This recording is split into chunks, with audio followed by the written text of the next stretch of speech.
Today we're going to convert from revolutions per minute to revolutions per second, and then from revolutions per second to radians per second, and then from radians per second, we convert that to a linear speed in meters per second. So we're going to start off with rotational speed, or also known as angular speed, and then we're going to convert that into linear speed, or also known as tangential speed. So here we have a disk that's rotating counterclockwise about an axis of rotation. And it's going to rotate 120 times in 4 minutes. So in 4 minutes, it's going to make 120 rotations. And so we're going to first start with the RPM. RPM stands for revolutions per minute. And you could imagine that, let's say we put a little sticker here, a little star sticker. It's going around, and in 4 minutes, this sticker will have gone around 120 times. So to calculate the RPM, we're going to take the total number of revolutions, so that's 120 revolutions, and the time is 4 minutes. So we're going to take 120 divided by 4, we get 30, and that gives us the revolutions per minute. Next, we're going to convert from RPM to RPS, revolutions per second.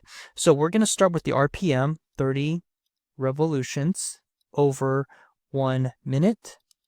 And then we're going to do a little dimensional analysis here. So we're going to cancel out the minute. So we know that 1 minute is equal to 60 seconds.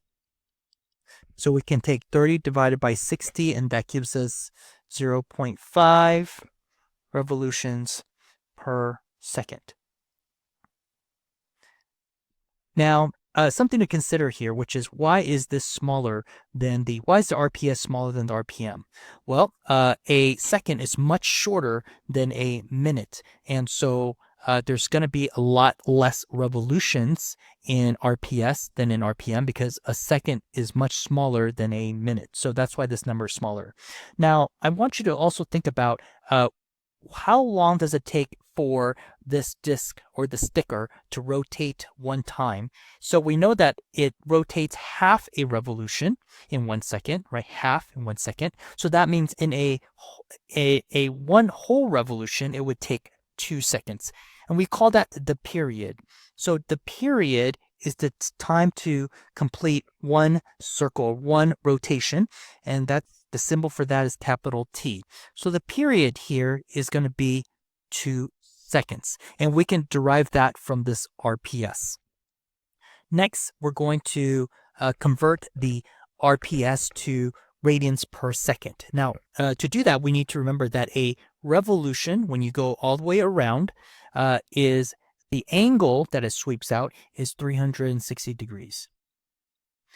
But 360 degrees is actually kind of an arbitrary number. We could have used a different number, but we've decided, the math community has decided to use 360 degrees for one complete circle. But there is another unit we can use which is a little bit more fundamental, which is radians. So 2 pi radians is a one complete circle going all the way around. Okay, and why do we use radians? I'll show you that in just a moment. But to convert RPS to radians per second, you have to remember that one revolution is equal to 2 pi radians. Okay, so I'm going to write down our RPS again. So 0.5 revolutions over second.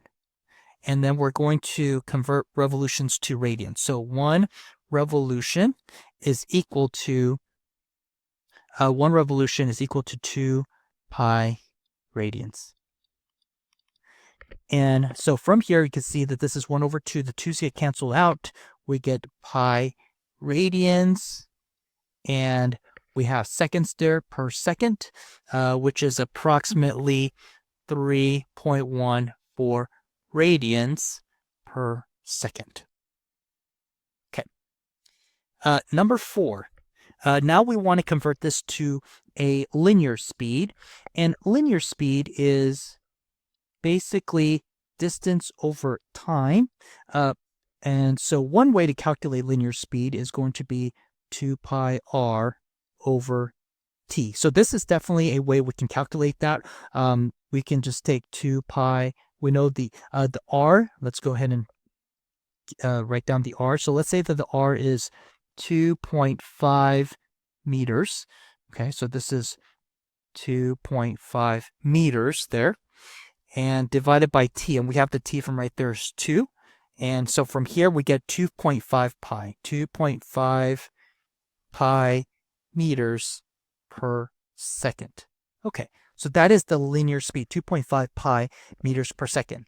Now, there's another way to solve it if you are using radians, right? So just explain why we convert to radians. There's radians has different advantages. One is that then you can use this equation, that the linear speed is equal to the rotational or the angular speed times the radius.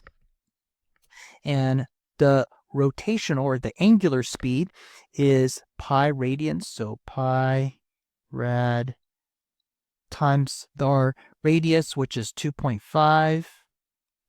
And we get, from here, we get 2.5 pi meters per second.